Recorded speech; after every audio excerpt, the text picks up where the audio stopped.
In today's video, I'm going to teach you how to fix FaceTime on your iPhone. If your FaceTime calls are not working, whether you rely on FaceTime for casual chats or important calls, it's crucial to have it running smoothly. Let's dive into some simple yet effective troubleshooting steps to get your FaceTime working again. The first step you want to take is to ensure that FaceTime is enabled on your iPhone.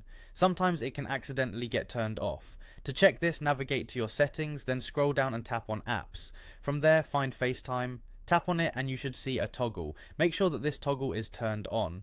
Next, let's talk about your internet connection. FaceTime requires a stable internet connection to work properly. If you're on Wi-Fi, make sure you have a strong signal, and if you're using cellular data, ensure that FaceTime over cellular is enabled. You can check this by going into your settings, tapping on cellular, and scrolling down to FaceTime to make sure it's turned on.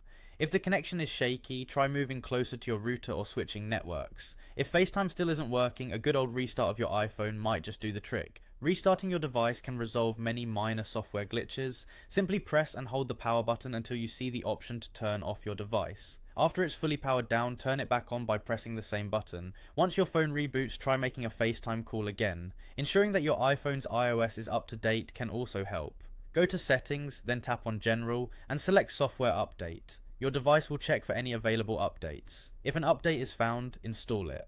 Software updates often contain bug fixes and improvements that can resolve FaceTime connectivity issues. Another solution is to reset the network settings. This step is optional, but it can fix a variety of connection problems, including those affecting FaceTime and iMessage.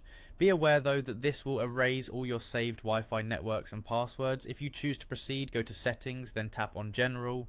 Scroll to Transfer or Reset iPhone and select Reset, then tap on Reset Network Settings. After completing this, try connecting to your Wi-Fi again and see if FaceTime is functioning properly. By following these troubleshooting steps, you should be able to resolve any issues with FaceTime on your iPhone. We hope this guide helps you get back to connecting with your friends, family and colleagues seamlessly. If you continue to experience issues, consider reaching out to Apple support for more advanced assistance. Thanks for watching and good luck.